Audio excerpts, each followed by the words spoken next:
Louder? Them. Oh. All right. I'll just give a moment for people to reckon with the time. Something about timing, we'll get into that a bit. Is this too loud? No? Okay.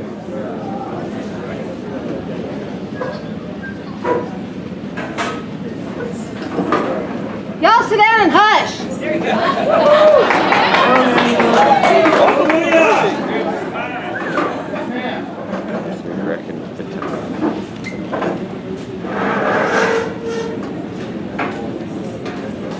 Just so you know, we've got 2 hours, and this is probably 20 hours worth of stuff. So, why is it doing that?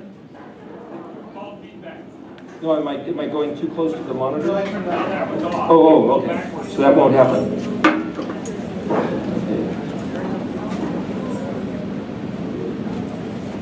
Yan Chan? Buried treasure. Buried treasure.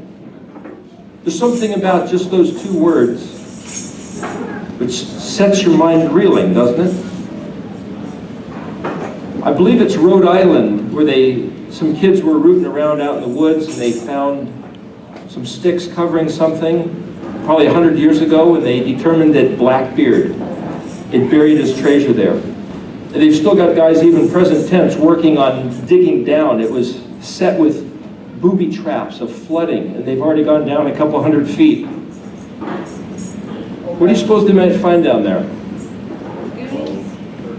Goonies? Goonies? Bones. You ever watch the movies like Indiana Jones, Raiders of the Lost Ark, National Treasure, The Goonies. Da Vinci Code? I didn't see Goonies, I can't reference that one. Movies all about that. All about that. Can you imagine if you had like this, you remember in Da Vinci Code, they were looking for the Holy Grail. This ultimate treasure, the cup that Jesus drank from at the Last Supper. Of course, they spun it a different way, but just think for a moment. What do you suppose would be your benefit, your advantage, if you actually found the Holy Grail? If you could actually take a drink of something out of the Holy Grail, even a glass of water, what do you suppose would be the benefit to you? Just think about that for a moment. The Spanish came over to the Western Hemisphere and pillaged and raided all of South America, Central America, melted down their treasures, turned them into Spanish doubloons, loaded them on ships, and as they came around the Caribbean, the Cayman Islands, pirates jumped out of the Cayman Islands and looted them, sunk some of their ships. We could still go down and find wrecked ships from 300-400 years ago. What good is that treasure that you find? What do you do with it? You can't spend it. It's illegal to have that much gold. You can stick one on the shelf and say, hey, looky there, I got me one of them. Not much more you can do with it. What do you suppose if Yahweh himself offered us treasure? What would it be? What was that? Eternal life. But if you think about it, eternal life is an occasion. It's a time and place. Well, of course, it goes on forever and it's really big. But a treasure is something great, right? If you lived on the lake and somebody says, hey, I'll offer you a treasure. Here's a jet ski. You go, woohoo, I can have fun. So Yeshua said something about storing up treasures in heaven. His word. His word is treasure? How so? Life. His word is life. Okay, well, through his word you can live, but where's the aspect of value and treasure in his word? Doing good.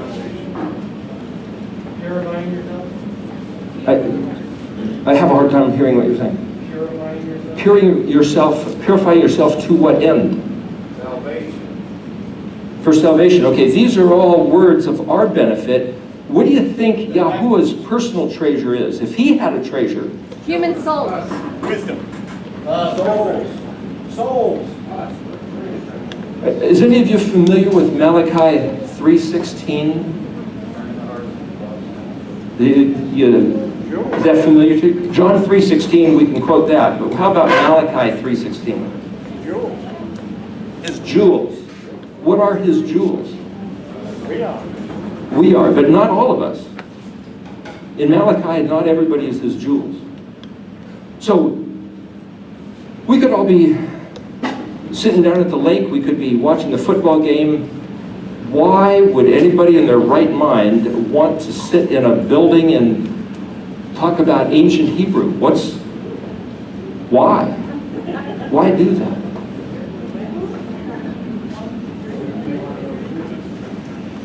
Does somebody have Malachi 3:16? They want to read it? Would you like to come up and read it? You could speak into the microphone here so it gets recorded. Go ahead. Okay, Malachi 3:16. And those who feared Adonai. Well, wait a second. You have to back up a little bit, maybe a verse or two. Where are you here? 16. Why don't you back up? Why don't you start there, verse 13. Okay.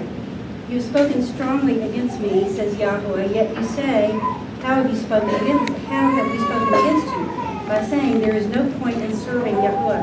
What good is it to obey his orders or to walk about as mourners before Yahweh Zawod? We consider the arrogant happy, also evildoers prosper. They put Yahweh to the test, nevertheless they escape.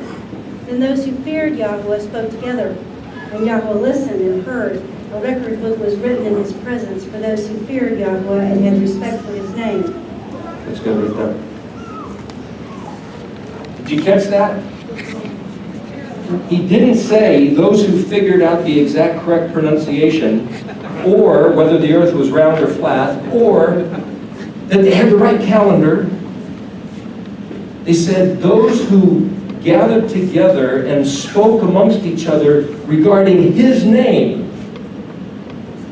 At his throne, he's going to call for a book to be brought before him, and the names of those, us, who take the time and have the attitude of considering, pondering his name, your name, gets written in the book.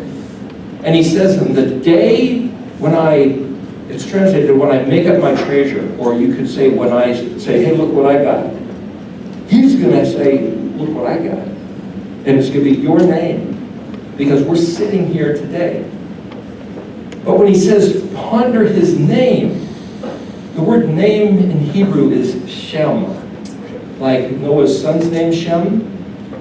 Have you ever heard the phrase, Ha-Shem? Okay, does anybody not know what that means? You don't know what it means. Okay, I want to just bring everybody up to a certain speed together so we can move through this. The word Ha means the, T-H-E. Shem is name.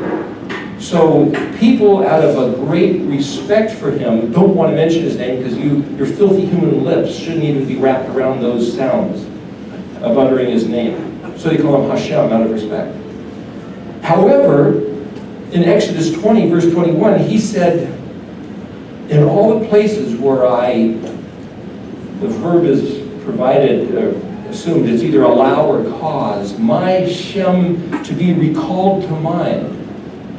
There, I will come to you and bless you. And the word there I will come to you is he will import himself to arrive. Wherever he allows or causes his Shem to be brought to mind. Is he talking about the four-letter tetragrammaton? He said his Shem. What's his Shem? Well, just for what it's worth, I'm going to recommend a couple books here. The Red Dictionary, Etymological Dictionary by Ernest Klein, is really good in terms of looking at words. And the Stone Edition Tanakh has very clear Hebrew written. It's easy to lay your eyes on it.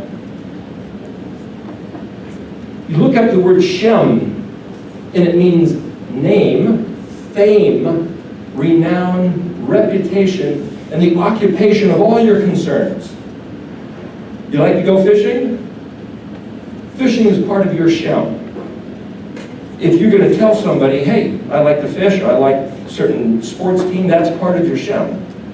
Okay, so do you know what Yahweh's Shem is? Authority. Authority? He certainly exercises and wields authority. So that's part of his Shem. Holy.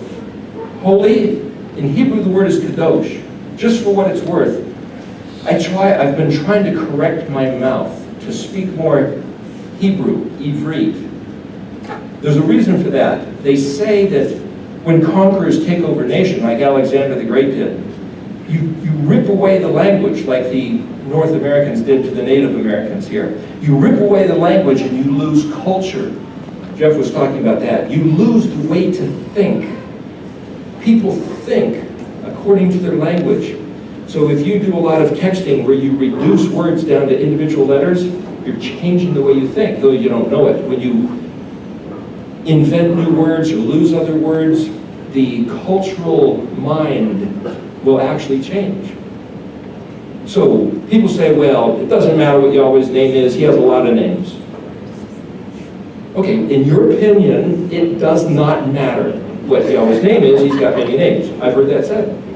Moshe, when he was at the burning bush incident, he said, what do you want me to tell the leaders of my people when they say, who spoke to you? And he said, Ehe asher ehe, tell them Ehe sent you. But then he supplemented that. He said, Yahweh, Yod-He Vav-He, is my Shem Zakar. Now the word Zakar is memorial or commemorative, but it also means masculine. So people who say, well, how do you know whether God's a male or a female? I don't know what God you're referring to, but Yahweh, our Elohim, said that Yahweh is his masculine reference, which to be recalled to mind and will perpetuate his remembrance from generation to generation, like the Father's family name. So once you start looking at things, you can see there's more to it in Hebrew, as Jeff was saying. How much is in Hebrew? And when I say there's more to it, so there's a little bit of the riddle. We're going to talk about buried treasure for a minute. I heard somebody say once, the Lord doesn't hide things from his people. There's no reason for him to do that. That's mean, that's cruel, that's restrictive, and he wants people to come to him. Different religious doctrines have different messages. One of them is that he loves everybody and he would hurt nobody and he's all forgiving. But yet I see in Scripture where he says, I'm going to turn my back and I'm going to hide from you. And I'm going to forsake you. But he also said, I won't forsake you. So which is it? It's all within a context. He has the authority to change whatever he wants. But I heard it said, well, God doesn't change, but he changes his mind. Really? Does Yahweh our Elohim change his mind? What is a mind? There's half a dozen Hebrew words for mind, one of them which is nefesh, but another one is ruach. Well, you might say, well, ruach, that's spirit. It's also translated mind. Does he change his ruach? What is the ruach? Well, you could quote doctors, say, oh, there's the Trinity. And you try to nail down some professor of theology about what the Holy Spirit is, and say, well, the Trinity's a mystery. You just got to kind of believe it. But in Hebrew, it's a very specific thing. The distance from that wall to that wall is a ruach. It's an expanse. That fan ventilating, that's a ruach. If we were to open the ceiling and make this place a little bit more voluminous, that we're increasing its ruach. So ruach is an extent. If you go from here to there, that's a ruach. If man invents it, it's not kadosh. If Yahweh invents it, by definition, it's kadosh. So the three angels, the Melachim, the cherubim, that are going around the throne, they're not saying holy, holy, holy. According to the scripture, they're saying kadosh, kadosh, kadosh. They're apprehending something about his being, his Shem. And the only word which can accurately describe it is kadosh. So if I say, well, if the word kadosh, that the angels, the Melikim themselves are saying, wow, this is the word which describes it. It's like, okay, great, I'm going to imitate that, and I'm going to change the word to holy. I just distorted and lost and perverted, and if you're looking for a treasure map, if you change the signals, you're never going to find what you're looking for. People say, well, he knows my heart. Yeah, and the scripture says the human heart is deceptively wicked. Who can possibly know it or contain it or set it in order? But do you know his heart? What's Yahweh's heart? If we sit here and study a whole bunch of Hebrew words, I would say his heart is the same as his mind, is the same as his ruach, which is embodied in human form as Yeshua. But according to John 1:1, he's the Word made flesh. So here's a riddle. What is that word? Let me pose the riddle. Because we're going to look at a treasure map in a moment here, and it's all like a big riddle. And it's by Yahweh's design. So here in John 1:1, he says, in the beginning was the Word. The question of the riddle is, what's the Word? In the beginning is the Word. And this word is Elohim, but yet it's with Elohim. So here's like what's black and white and red all over, right? That's the staging of the riddle. Now, Elohim, by definition, cannot be defined. If you say, well, he's the creator, you just put him in a pigeonhole, in a box. But by definition, he's infinite and can't be put in a box. So anytime you try to define him, you've altered or changed his character and nature. And you've just distorted and ruined it by trying to wrap your mind around it. Like trying to wrap your filthy lips around his Kadosh Shem. But yet he provided a certain word by which we can do exactly that. And he designed it that way. What's this word?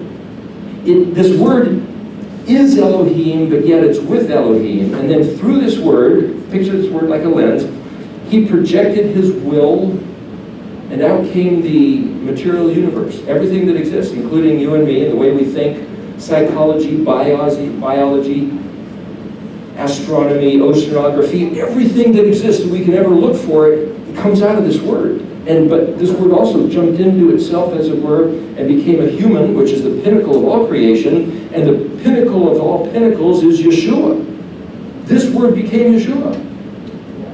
So which word is it? Just think about it for just one moment, we'll get there. What word is that special word that he designed such that from us looking back at it, we see him, but yet he's infinite, but this is finite. But it doesn't betray him because he invented the word to serve that exact purpose. The Ruach is the extent, the size of that word. But what's the word? Well, Aleph and Tav is two letters. It's one letter here and one letter there. So you could say the Aleph Tav described the beginning and the end of that word. Emet is one letter Mem in the middle of Aleph Mem Tav. Interesting thing about Mem is like a wave of water which is generated by some event here, like a shock wave in the ocean. It builds and then crashes as a tsunami over here. So Mem is a progressive thing. This is Shavuot, tomorrow, 50 days. He says count 49, 7 sevens. The act of counting, you're memming. It's like birth. There's conception, gestation, and birth. So here you have wave sheaf, counting, and then wave loaf. It's like the Jubilee, the Yovel. It's the same picture. Mem and Nun is the picture of that. As you said, it's the whole Aleph Bet. The entire Aleph Bet, being that word, is the extent of 22 letters from Aleph to Tav. That's its Ruach. And if he designed it to be the word which is him, and that word became flesh and is Yeshua, then the Ruach that's Kadosh, or the Ruach HaKodesh, is the Aleph Bet. Isn't that kind of weird? The Ruach HaKodesh is the Aleph Bet. You have to think about it, the Hebrew Aleph Bet. Which means if we study Hebrew, we're not studying a foreign language. We're studying him. Yod He Vav He is just a reference of his masculine job description of perpetuating the family DNA throughout the generations. Yeshua is the embodiment, and he's the one sent down here to retrieve us back to the Father's house. He said he'd leave us the Ruach HaKodesh to lead us into the truth. And if then you can plug that in as a mathematical equation, that he left us the Aleph Bet to lead us to the truth, the Aleph Bet is virtually a treasure map. What's the treasure? To become his treasure. For us to become the ones that he talked about in Malachi 3:16, it seems to me it's got to be just about the ultimate destiny. Therefore, for us to turn our back on anything and everything that in life we could be doing, to sit here and even learn one word, or to learn, what's the first thing you teach your children? A, B, C, D, E, F, G, Aleph, Bet, Gimel, Dalet, Hey, Vav, Zayin, Het, Het, Yod, Kaf, Lamed, Mem, Nun, Samik, Ayin, Pei, Zadi, Kuf, Resh, Shin, Tav. You know what that means? If you just contemplated those letters, that's a big step. If you know what they mean, that's even more.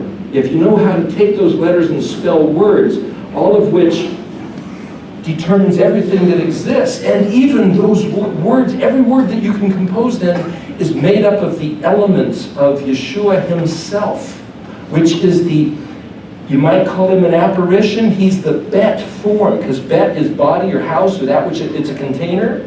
So he's the Bet form of the Ruach, which is Yahweh himself. The Aleph is one letter which is silent, can't be expressed, can't be uttered. Just like he's infinite, can't be described, can't be contained. But he made this word that does contain, and then because everything in the universe, in the cosmos, is a projection of this word, then that means you as a human being, and your mind, and your heart, and your nephesh, and everything you ever thought is wrapped up in this Aleph Bet, because it was the device used to make you. And then the house of Israel itself, the kingdom, it's all in there. This we were going to be talking about, the tabernacle of David. You know what that means? We have different ideas of the word tabernacle. There's half a dozen Hebrew words. We can get into details, but the point is, in Amos, I believe, what is it, 9:11? 9:11. In Hebrew, the word is Samik Kaf Tav. So the translators think, oh, that's the plural of Samik Kaf He, which is Sukkah, the Sukkah of David. David didn't have a tabernacle like Moshe's tabernacle. He did make an ohel, as was mentioned, this tent over the Ark of the Covenant.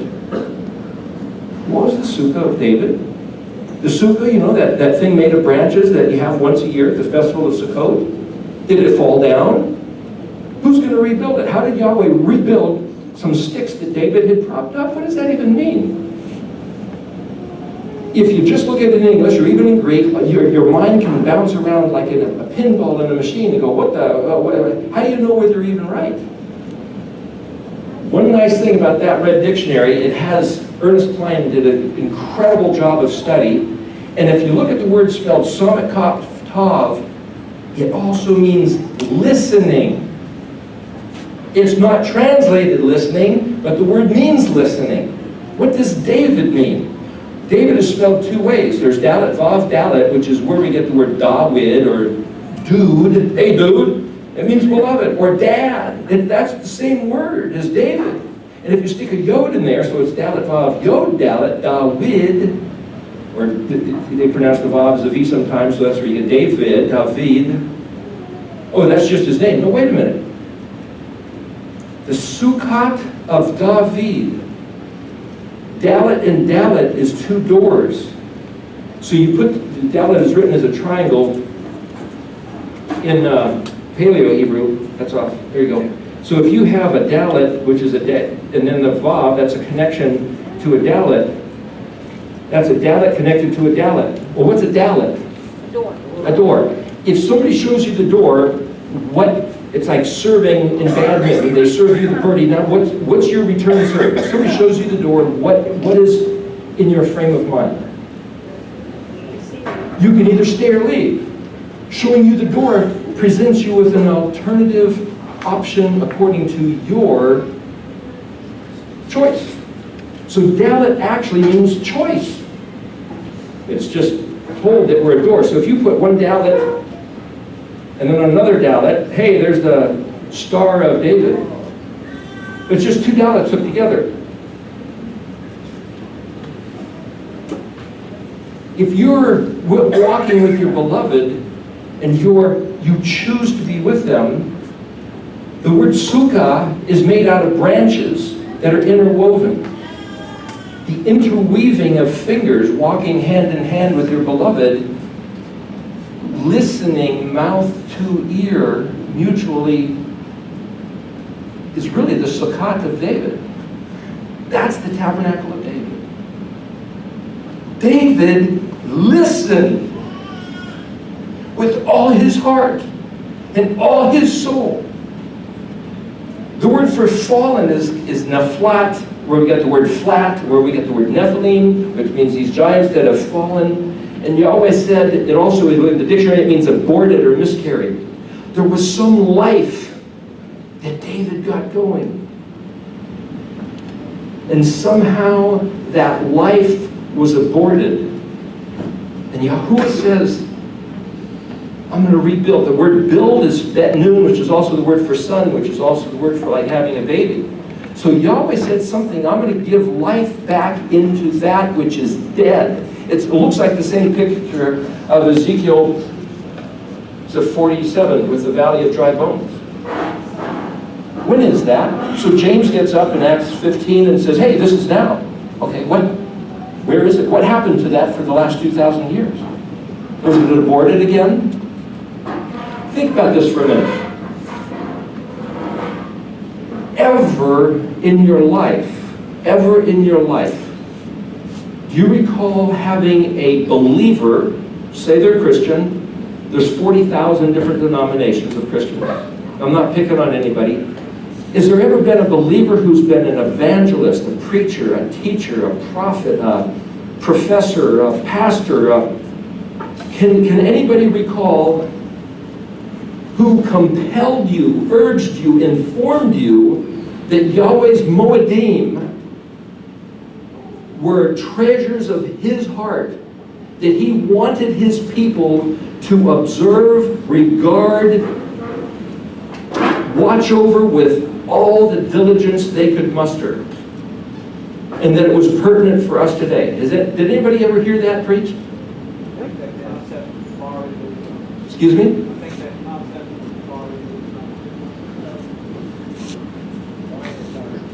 Did anybody in your life experience, up to say maybe 10 years ago, did anybody ever hear a voice of a believer compelling you to honor the things Yahuwah said were honorable, to treasure the things that he said were his treasures? You did hear them say that? From a Messianic Jew, but what about some normal Christian? Why? You know why? Because Yahweh hid it. He hid his face from his people. Why would he do that? Now, I could give you a list of a couple hundred little verses here, which we don't have time for because it'll blow out the whole time we have, but I can give you the list of these things. But I want to tell you something. If this Aleph through Tav, these 22 letters, is Yahweh himself, and if knowing him, which is what different people answered, like what would be a great treasure? Comprehending him, knowing him. Somebody read that when Solomon was speaking from the temple, at the time the temple was being inaugurated, he made a list. Yahweh made a list. He says, if my people, who are what? Called by my name. Called by my name. Gosh, if we only knew what he said, we would have the correct pronunciation. Is the Vav an O, a U, a V, or a W? Dang! We can't be called by his name if we mispronounce it.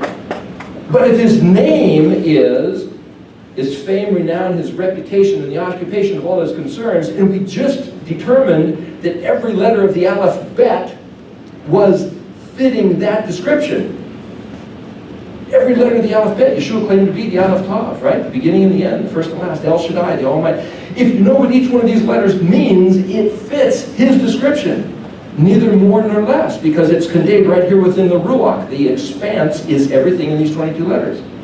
So, if we make it our business to determine what those letters mean, then we're making his business our business. And it's like, oh, you know, somebody called me, there's alphabet boy. And it's like, thank you very much. Woohoo! I should put that on my shirt, you know, big egg B like Superman. It's like, what a thing to be called. Alphabet boy. Yeah, big time. Made it to the big time. Okay, but here's the point. That's his stuff. The alphabet is his Shem. You want to be called by his name? Learn the Hebrew letters. It's Yeshua. It's Yahweh. It's Ehyeh. And it's Leolam Va'ed. Forever and ever. This is infinite material.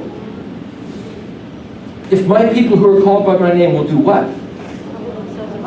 Humble themselves. Just briefly, you know what that means? The word humble means to burden. It also means reply, respond, answer, and sing. To burden yourself with something. It's what you're supposed to do on the day of Yom Kippur. The fact that you're sitting here means you're doing that. You could be out doing anything. You've burdened yourself with his yoke. Okay, so we could check that one off the list. What's the next thing? Pray. Pray is interfacing, communicating, you know. Thank you for this, and please help me with that. You're doing that? Pretty much? Okay, check that one off the list. What's the next thing? Seek my face. Seek his face. To seek. There's a few different words for seeking. One of them is tor, tav, vav, resh. Or tav, vav, resh. Tav, vav, resh is where we get the word tour. You don't know the phonetics necessarily, but that's a T, and that's a O or a U, and that's an R. If you're a tourist, if you go on tour looking, the word tire is that which is round. If you go around looking at stuff, that's that word. His face. In Hebrew, the word face is paneh. It's pei, nun, yod. Okay. Does anybody have an idea how we can do this? If we're checking things off the list, we've got to know how to do it so we can do it. Okay. Does anybody know how to seek his face? Other than an intention, which is humbling yourselves, and how do you seek his face? By searching his word. Where's his face? Gathering together. Was that? Pursuing him. Pursuing him, but he said, nobody can see my face.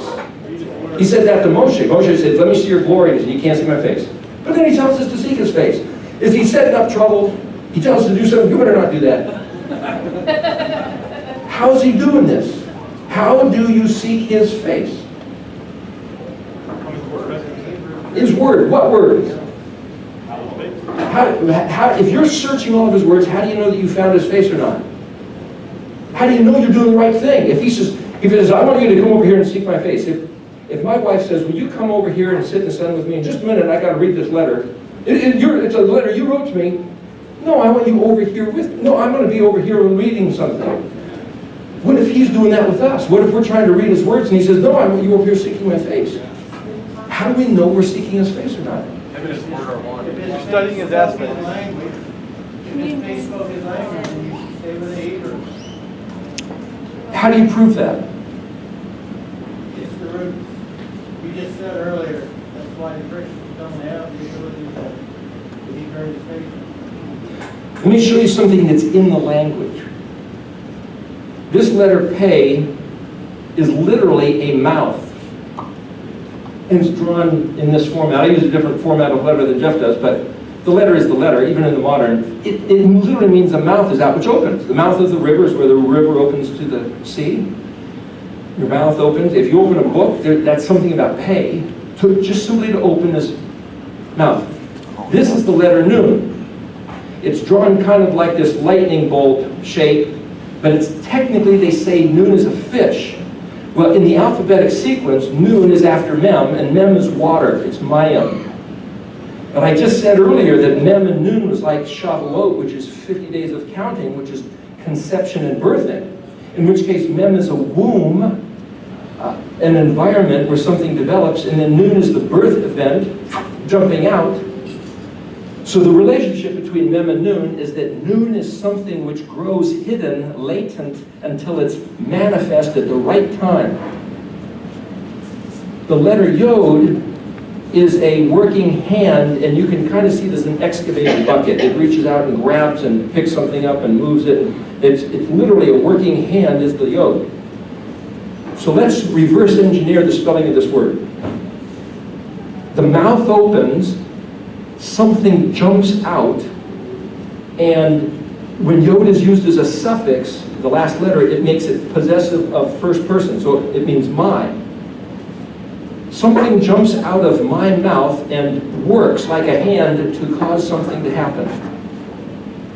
What is that? We're putting together some of the word pictures here. Mouth opens, something jumps out and makes something happen. He speaks to him. You call out to him.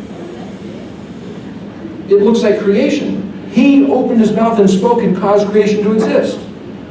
Well, that's the word face, but it seems like it's describing a word. You open your mouth and you speak. That's something from you. He says what's in our heart, the mouth speaks. That shows again the cryptic relationship between Nun and Mem. Mem is a womb. A womb is that which receives the seed and develops what comes out. So then you back up and say, well, if Mem is a womb, where did it get the seed?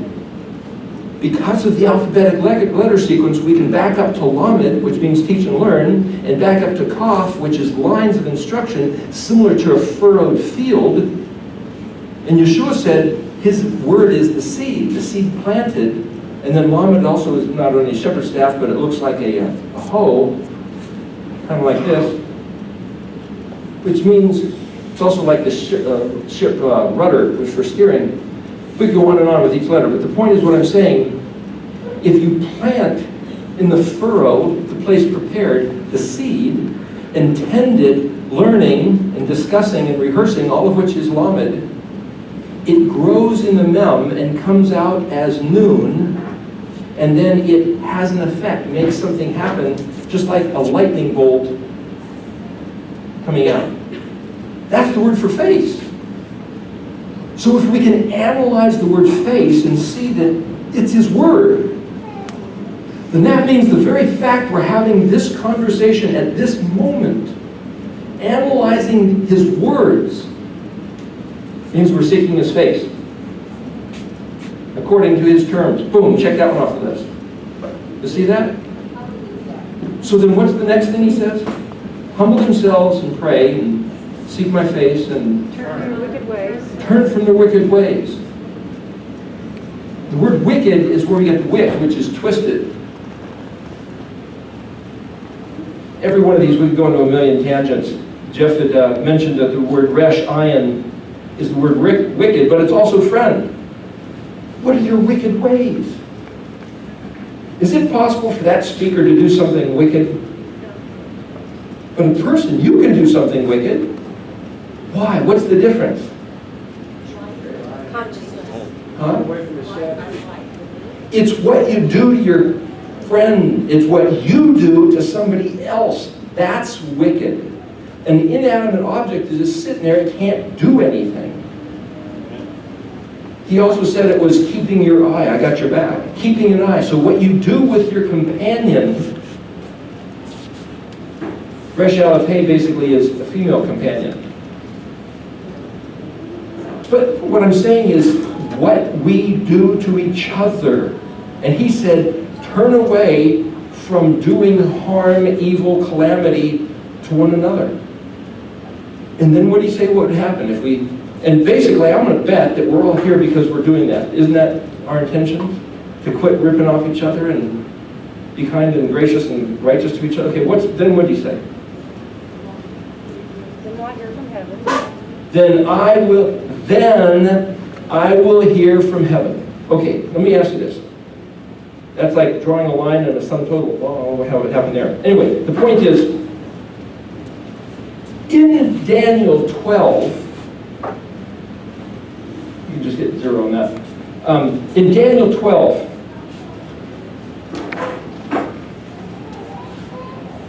the Archangel Gabriel, this is the last chapter of the book of Daniel, the Archangel Gabriel shows up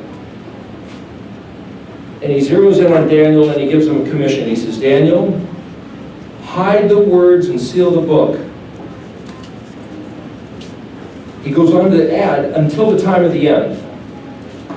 Then he says, many shall run to and fro, and knowledge shall increase. And then the rest of the chapter plays out. Okay, you're Daniel. What do you do? How do you do that? How do you hide the words and seal the book? Cryptography. Cryptography. What words? Where's the book? All the words that came, I guess the alphabet. Here's the thing. I mean, just again, open it up to everybody. Has anybody ever heard it taught or preached that these are the last days? Yeah, okay. He said, hide the words and seal the book until the time of the end. Well, these are the last days to the time of the end, so we have a legal right that whatever Daniel was told to do should now be revealed. The time is now, right? Time of the end, okay? And the words were hidden and sealed, so where are they? Does anybody know which book it was that Daniel sealed? Have you ever had anybody teach you which book Daniel sealed? Or the words he hid. Where are the words that Daniel hid? We have a legal right to find them because this is the time of the end. And if they were useful in any extent, man, it would be good to have. I mean, if I handed you a key and said, here, well, you could sure make use of this, it's like, what am I to do with this? In fact, did anybody ever see the movie The Game with Michael Douglas? That one? Somebody hands him a briefcase and it's okay. Next thing you know, this taxi cab's going into the water and he's like, what? He tries to get out and there's no door handle and it's like, oh man. And then he opens up the briefcase and there's a door handle for that. It's like, what happened? The whole movie's like that. It's pretty interesting. This is the type of thing I'm talking about. If he's going to give us something useful at the time of the end, and this is the time of the end, it does us no good to wait till it's all over and say, see, haha, there it was. We've got to be aware of it so we can use it. Where is the book that Daniel sealed? Where's those words? I think we need them. Where are they? Torah? Revelation came 600 years later. How do you connect Daniel 12, hide the words and seal the book, with the book of Revelation? Do you know the connection? Huh? No. Yeah. Has anybody ever heard anybody tell you the answer to this great mystery? I can't hear, sorry. I'm hoping for an answer to be shouted out, but... I heard you talk on this. Oh. Anybody besides me? Yeshua said, you know, I've got a lot of things to tell you guys about, but you just are so hard of hearing, and I'm out of here. Bye, I'll leave you the Ruach. That's what he said as he was leaving. Huh? Excuse me? Prophecy. Which prophecies? Of what? The prophecy of the Messiah and when he would come. That's Daniel 9. This is Daniel 12. This is a long time later. How did Daniel hide something? Daniel 11 and 12, there's things that happen in Revelation that yet hide. How did he hide it? Gabriel said to Daniel, hide the words. Listen, the only way to do this is to go back and read it in Hebrew, right? He was told to Het, Tav, Mem, and Samik, Tav, Mem. The what? The Sefer, Samik, Pei, Resh, and the Devarim, the Dalet, Bet, Resh. Here's the point. I might as well be drawing scribbles like this and an exclamation point and a star because it's all Greek, right? No, it's Hebrew. This word spelled Tav Mem is the word Tom, as in Urim and Tumim, which means perfect. Perfect. What has that got to do with hide and seal? If you knew what this letter meant and you knew what that letter meant, it would give you a clue. The alphabet is a treasure map. It's a treasure map, and the only way to read it is to start from Aleph and link the dots together and get to the Tav. That's called Sefer. But if you read the book Sefer, the word Sefer is translated as book or scroll. If you look in the dictionary, it also means to narrate, tell a story, or have a barber cut your hair. Barber cut your hair? God. Abraham was told to go out and sefer the stars. If you're able to count them. Count. Sefer means count. Nobody can count the stars, so phooey. Abraham couldn't do it, but he believed. I believe that. Sure. Believed what? Abraham, well, he believed in the nature and the character of Yahuwah. He was told to count the stars, but nobody can count the stars, but Abraham believed, so it was credited for righteousness? How does that work? It works because the word sefer means something else. The word sefer means, you ever do a dot by dot, connect here's a 1, 2, you draw lines? You ever do that as a kid? That's sefering. You take a fence post, because the word sefer means border and frontier. You set up fence posts, and you string wire between them. That's sefering. If you're a country and you set up a military garrisons here, and they establish the border of your land, that's sefering. Connecting the dots is sefering. Abraham was told to go out, look at the stars, and sefer the stars, connect the dots. Kind of sounding like designing constellations. And it said he believed. He had Aleph Mem Nun, the one word that Jeff was talking about. It's faithfulness. If I ask you to please go sweep the floor and you don't, you're not being faithful. The Marines logo, Semper Fidelis, always faithful. We go and accomplish what we were told to do. So if Abraham was told to accomplish something, sephering the stars, why do we think that he did nothing and yet it was attributed as righteousness? The Hebrew word means he was found faithful, which means he had to go out every night and stare at the stars for how many years? I personally think he must have designed the Mazarot, the constellations. The oldest known planetarium figure goes back to a place in Dendera, Egypt, about 2000 BC, which is pretty much Abraham's time of walking the earth. So whether it was this thing in Denver was made by Abraham or Joseph, perhaps, because he was the honcho of Egypt for a while. It's Hebrew, which means Abraham was faithful to do what he was commissioned to do, and it was called Amun, where we get the word amen, so be it. So he was found to be faithful. So then it's translated as saying, just like Abraham believed and did nothing, so if we believe and do nothing, it's configured, counted, reckoned, reinterpreted as righteousness? I disagree. I think if Yahweh tells us to do something and we do it, we're found faithful. That's the model of our faith. The father of our faithfulness is the example that when Yahweh says to do something, it's because it's doable. So I was taught, nobody can do the things Yahweh said to do. Can't be done, never meant to be done. As a matter of fact, the only reason he gave the instructions is to prove that none of us can do it, so that we'll believe that, well, thank you, Jesus, he died on the cross, so we don't have to do it. The last words out of Moshe's mouth is, your enemies are going to try to deceive you. Have you had any enemies try to deceive you lately? If they were successful in deceiving you, how would you know you were deceived? You think it's true? We have one measure. Did Yahuwah provide some type of measuring instrument? Like a ruler? A compass? A plumb line? Where in His Word did He provide us a means of determining whether we believe the right thing? In other words, the Catholics, the Jews, the Protestants, they all believe something different about the same words. They're people of the book. How do you know whether you're right? What about the Torah? Torah says, don't kill, don't steal, don't commit adultery. How is that? In fact, let me show you something. In Psalms 119, David wrote something. It's the longest chapter in the book. Now think about this. Before David, who was it that studied words? Shem. Who? Shem? We don't have any record of him studying words. He may have, because his But who else studied words? Levites. When did the Levites study words? Well, whenever they were copying the Torah scrolls.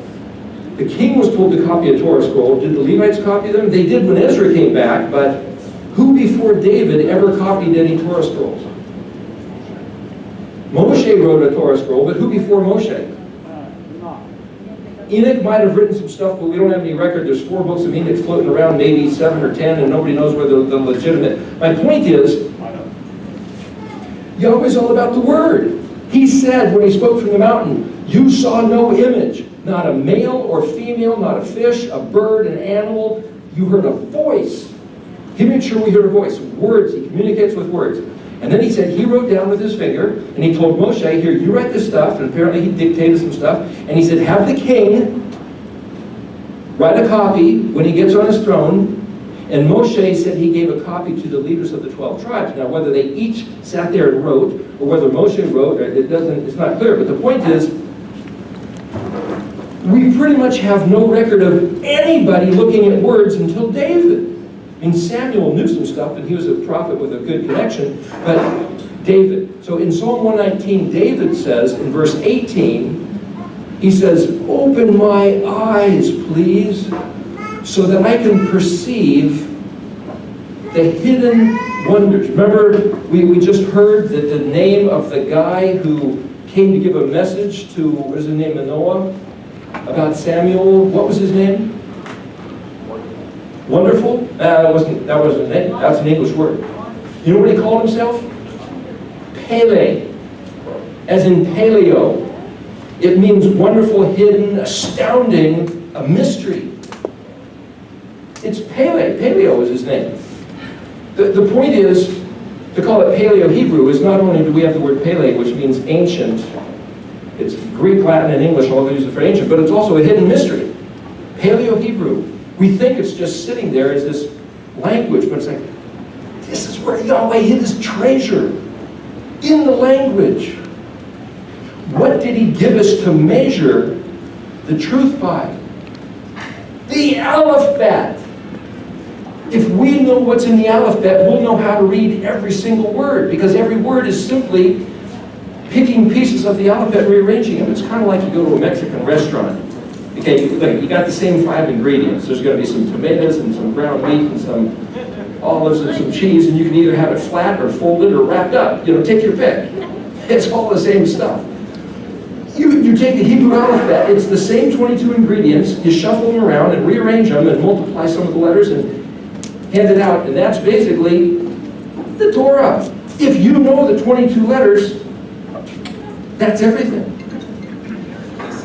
So the same way that we can seek Yahweh's face, Pene, what is a het and what is a somek? A het is a fence. David said, open my eyes that I can see something that's hidden. He knew that somehow it was an offense. Daniel is 500 years later.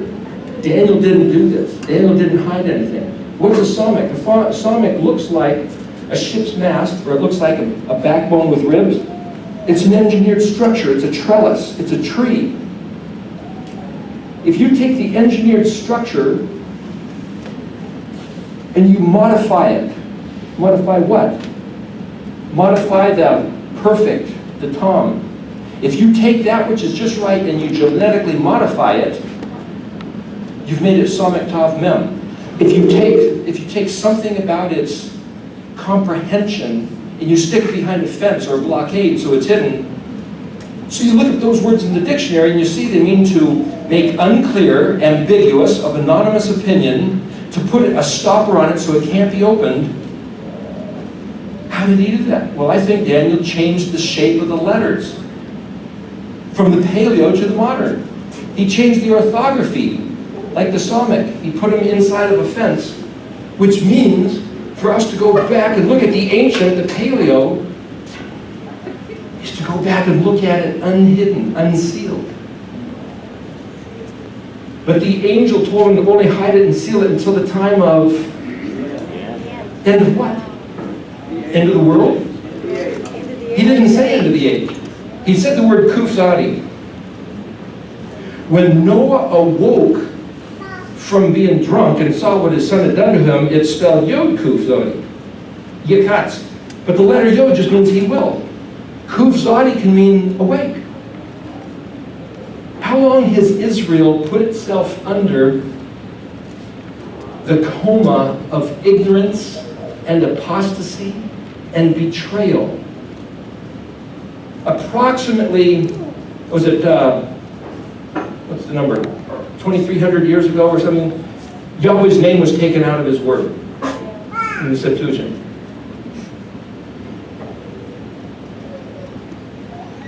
Israel didn't want the truth. And Yahweh said, I'm giving you the truth, and because you don't want the truth, I'm sending you a grand delusion, a lie. Until the time that each one of us as individuals chooses to come back to his word, the truth. There's a certain verse where Yahweh says something about breaking something of his. The word is shiver. You know that word, shiver me timbers? What does that mean? Well, your timbers are like the fence posts, your legs. And when they're quaking, it means you're afraid. Yahweh said, do not allow your enemies to see you quake in their presence. Show them no fear, no honor or regard. He said in another place, if you show your enemy fear, then I'm going to do to you what I was going to do to them. That's not fair. The enemy's a big bad guy that's scaring me like crazy, whether it's financially or that somebody's going to shoot me or mug. I got a reason to be afraid. And Yahweh says, if you show your enemy fear, I'm gonna do to you what I was going to do to them. We're supposed to be his emissaries, his vehicles, his ambassadors, his playing pieces on this big cosmic chessboard. We're supposed to be used by him, and if we show fear in any regard, we've just eliminated our usefulness, and he's just going to toss us into the fire to be burned, as it were, breaking off a branch that doesn't bear proper fruit. You could sit there and look all through every single word in Hebrew, and it just starts opening up like a little flower blossom that just goes layer after layer after layer. But when he said shiver, and I looked up that word, it means broken crumbles, like cracked corn that you feed your chickens. But it also says to solve a riddle, like answer the mystery of what did Daniel hide. But it also means to break or solve a riddle, like breaking a dream. Breaking a dream. And all of a sudden, in the context of that verse where Yahweh says, you guys have broken my dream. You know that Yahweh had a dream? He states it often enough. I'm going to be your Elohim, and you're going to be my people. And we broke his dream. And here it's been 2,000 years since Yeshua. It's been 2,730 years since the northern kingdom was taken into captivity. It's been 2,500 years or so since Daniel. It's been 3,000 years since David. David listening, hand in hand, the way fingers are laced, like a sukkah is woven branches, heart to heart with your beloved, has been aborted by Yahweh's own favorite people for 3,000 years.